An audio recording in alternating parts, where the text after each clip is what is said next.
नमस्कार, मैं पूनम शर्मा और आप देख रहे हैं TN News 24 आवाज जुर्म के खिलाफ। तो चलिए देखते हैं आज की खबर में क्या कुछ है खास। कोसीकला के समीपवर्ती ब्रज क्षेत्र के प्रसिद्ध फालेन गांव में होली पर्व से पूर्व एक बार फिर प्राचीन धार्मिक परंपरा जीवंत हो उठी। गांव के संजू पाड़ा ने दूसरी बार विधि विधान के साथ पूजा अर्चना कर तपस्या आरंभ कर दी। गांव की परिक्रमा करने के उपरांत उन्होंने प्रहलाद मंदिर पहुंचकर विशेष अनुष्ठान किया और तप में बैठकर संकल्प लिया।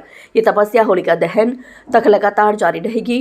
फालेन गांव को भक्त प्रहलाद की तपोभूमि माना जाता है। मान्यता है कि यहीं प्रहलाद ने भगवान विष्णु की कठोर तपस्या की थी और उसी की स्मृति में यहाँ ये परंपरा सदियों से निभाई जा रही है। हर वर्ष होली के अवसर पर गांव का एक पंडा कठोर व्रत और संयम का पालन करते हुए दहकते अंगारों के बीच से निकलता है। इसे भक्त प्रहलाद की अग्नि परीक्षा प्रतीक माना जाता है। तपस्या के दौरान संजू पंडा बेहद सख्त नियमों का पालन कर रहे हैं। वह दिन में केवल सीमित आहार ग्रहण करते हैं और अधिकतर समय पूजा पाठ जप तप व साधना में व्यतीत कर रहे हैं। होलिका दहन के दिन फालेन गांव में भारी भीड़ उमड़ती है। देश के विभिन्न राज्यों के साथ साथ विदेशों से भी श्रद्धालु इस अनोखी परंपरा को देखने पहुंचते हैं। जैसे ही होलिका प्रज्वलित होती है, भक्तिमय वातावरण बन जाता है। मंत्रोच्चारण और जयकारों के बीच पंडा जलती होलिका के बीच से गुजरता है। आस्था का ये दृश्य देखकर श्रद्धालु भाव विभोर हो उठते हैं। ग्रामीणों का कहना है कि ये परंपरा बुराई पर अच्छाई का विजय और सच्ची भक्ति की शक्ति को दर्शाती है। उनका विश्वास है कि भक्त प्रहलाद की कृपा से ही पंडा अग्नि से सुरक्षित बाहर निकलता है। वर्षों से ये परंपरा बिना किसी बाधा के निभाई जा रही है और ये गांव की पहचान बन चुकी है। फालेन गांव की अनोखी धार्मिक परंपरा न केवल आस्था का केंद्र है बल्कि ब्रज क्षेत्र की सांस्कृतिक विरासत का भी महत्वपूर्ण हिस्सा है। हर साल होली के साथ ये परंपरा गाँव को देश विदेश में विशेष पहचान दिलाती है। कोसीकला मथुरा से संवाददाता विष्णु कुमार की रिपोर्ट। देखो, ये सवा महीने के लिए मैं बसंत पंचमी से बैठा हूँ तप के लिए। सवा महीने के लिए तप है। तो किस प्रकार से ये पूरी प्रक्रिया शुरू हुई? रात क्या किया गया, थोड़ा सा इसके बारे में। रात मैंने ठाकुर की सेवा पूजा किया, भजन ध्यान किया, उसके बाद परिक्रमा के लिए मैं चला गया। इस वर्ष किस प्रकार की मानसिक संकल्प लिया है? क्या कुछ तैयारी है आपकी? किस प्रकार की तैयारी आप कर रहे हैं 40 दिन की तप की? तैयारी में जप तप है, भजन है, ये तैयारी होती। क्या परंपराएं चली आ रही हैं जिसके कारण ये अद्भुत किस प्रकार की परंपरा आप निभाते हैं जिस दिन होलिका दहन होता है? देखो, मैं मंदिर से जाता हूँ, जाने के बाद मैं स्नान करता हूँ, स्नान के बाद होलिका के बाद मैं मंदिर में आ जाता हूँ। ये परंपरा नहीं। होलिका बजे निकलते हैं उस समय क्या फील करते हैं, क्या महसूस होता है? बाल रूप चलता है मेरे साथ में। किनका? प्रहलाद जी आपके साथ चलते हैं तो आप होलिका पे से निकल जाते हैं। इससे पहले कितनी बार निकल चुके? कितनी बार? मैं अभी दूसरी बार निकल रहा हूँ। सभी हमारे बसंत पंचमी के दिन ही हमारे पंडा जी तब पर बैठते हैं और आज के दिन जो हमारी परिक्रमा लगी है पूरी बस्ती माता और सभी गांवों से सभी सरदारी आई है और सभी ने गांव की परिक्रमा लगाई है और प्रहलाद जी की कृपा से सब बढ़िया ही होता है। क्या परंपराएं चली आ रही हैं जिसके कारण ये अद्भुत मेला बनाया जाता है? परंपरा तो पूर्व से चली आ रही है, कई हजार वर्ष से पहले से चली आ रही है। जो प्रहलाद जी के दर्शन होते हैं और प्रहलाद जी हमारे यहाँ प्रहलाद जी का एक विश्व में फालन में ही मंदिर है और हमारी परंपरा पुरानी चलती आ रही है और हमारे पंडा जी दूसरी बार निकल रहे हैं। ये ग्रामीणों की मुख्य समस्या है। प्रहलाद कुंड जो है ये इस तरह से जलकुंभी से भरा हुआ है, साफ सफाई को लेकर क्या कहेंगे? जलकुंभी पहले तो थी नहीं, पर बीच में किसी कारण जलकुंभी आ गई थी और अब जलकुंभी की पहला बस्ती माता के सहयोग से अपनी पंचायत के सहयोग से और जलकुंभी को साफ करेंगे और कुंड साफ करेंगे। क्या कारण है कि कुंड का अब तक जीर्णोद्धार नहीं हो पाया है? अब कुंड का तो पहले डीएम साहब भी आ चुके हैं, एसडीएम साहब भी आ चुके हैं। जैसे बोल के गए थे यहाँ जब भी पूरी बस्ती माता के आगे कि कुसुम सरोवर की तरह ही नक्शा पास होगा और ये ऐसे बनेगा और पत्रकार महोदय आप भी आए थे उस टाइम पे और पूरा बस्ती के पूरा सहयोग किया था बस्ती ने और डीएम साहब से जब डीएम साहब खुद आए तो अब इससे तो बड़ी बात हो नहीं सकती। अब क्यों नहीं हो पा रहा, क्या कारण है? क्या राजनीति की भेंट चढ़ गया ये?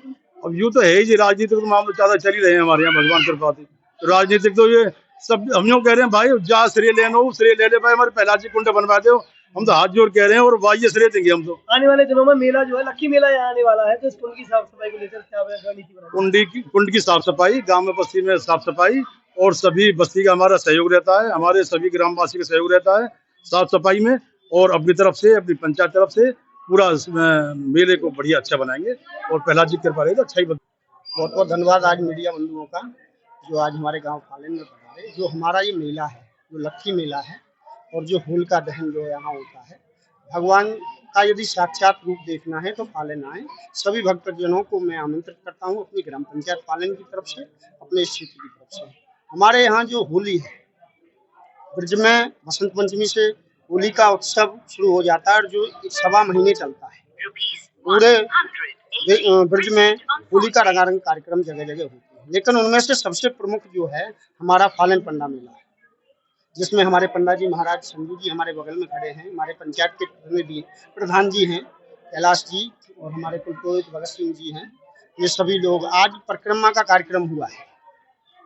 पूरे ब्रज में बसंत पंचमी से कार्यक्रम शुरू हो जाते हैं होली के, लेकिन हमारे यहाँ एक पूर्णिमा के दिन हमारे पंडा जी महाराज सुबह स्नान करते हैं, प्रभु का ध्यान करते हैं, मंदिर में सेवा पूजा करते हैं। उसके बाद गांव के प्रमुख मंदिरों पर पूजा अर्चना करके आते हैं, उन्हें आमंत्रित करके आते हैं, और आकर के यहाँ विधि विधान से कुल पुरोहित के द्वारा पूजा की जाती है, जो अभी आप सभी लोगों ने देखा पूजा हुई। अब पंडित जी के कुछ नियम हैं जिन्हें ये पालन करेंगे। सबसे पहला पालन है कि सुबह मॉर्निंग में उठेंगे, मंदिर की सेवा पूजा करेंगे, ईश्वर में ध्यान लीन रहेगा। उसके उपरांत ये ब्रह्मचर्य का पालन करेंगे, और जब तक यहाँ होलिका का कार्यक्रम नहीं हो जाएगा, पूरा मेला नहीं संपन्न हो जाएगा, तब तक ये हमारी जो सीमाएं हैं गांव की, उससे बाहर कदम नहीं रखेंगे, और सात्विक भोजन करेंगे और फलाहार का भोजन करेंगे। अन्न का त्याग। कितने वर्षों से चली आ रही है? ये परंपरा तो सतयुग से चली आ रही है। तो मेरी उम्र तो बहुत छोटी है, लेकिन मैंने देखा है पूर्वजों के यहाँ बड़ी विधि विधान से हमारे करीब 13-14 गांव ढोल नगाड़ों के साथ बड़े धूमधाम से रंग गुलाल लगा करके एक दूसरे में स्नेह और प्यार का भाव होता है। बहुत अच्छा आयोजन हमारी बस्ती के द्वारा, हमारी पंचायत के द्वारा होता है। लेकिन ये जो परंपरा है, ये धार्मिक परंपरा के साथ साथ तो ये दर्शाती है कि ईश्वर में शक्ति सामर्थ्य है, और उसकी शक्ति के आगे सब शून्य है। वो हमें जो परंपरा पहले निभाई गई, नरसिंह भगवान ने आकर के प्रहलाद की रक्षा की, लेकिन उनके जो पिता थे प्रहलाद के, दुष्ट प्रवृत्ति के थे, वो उन्हें मारना चाहते थे। तो उनकी बहन थी होलिका, उन्हें आदेश दिया कि कैसे ये भगवान में जो आस्था रखते हैं प्रहलाद जी, इसका कैसे अंत किया जाए। तो उसे जलाने के लिए होलिका ने एक षड्यंत्र रचा, और प्रहलाद जी के पिता ने होलिका को आदेश दिया। उसको एक शीतल चीर होता था, जैसा विधान के अनुरूप बताया गया है कि शीतल चीर से होलिका नहीं जलेगी, पंडा जी जल जाएंगे। लेकिन ईश्वर की कृपा रही, उस परमात्मा ने, विष्णु भगवान ने प्रहलाद जी की रक्षा की, और शीतल चीर प्रहलाद जी पर आ गया, और होलिका जलकर भस्म हो गई, और ये सतयुग से चला। उसी प्रकार की परंपरा का निर्माण आज भी यहाँ किया। और यहाँ पंडा जी परिवार, इनके भाई पहले निकल चुके हैं 2 बार, उससे पहले इनके पिताजी निकले हैं, उससे पहले इंद्रजीत पंडा जी 21 बार निकले, उनका रिकॉर्ड है, वो 21 बार निर्विघ्न निकले, उन्होंने इस परंपरा का निर्वहन किया। लेकिन मैं कहना चाहूंगा कि यहाँ क्षेत्र से और हमारे देश विदेश से श्रद्धालु यहाँ आते हैं, और मेले पे तो आते ही आते हैं, बाकी रूटीन में भी आते रहते हैं, लेकिन यहाँ एक दुर्गति है।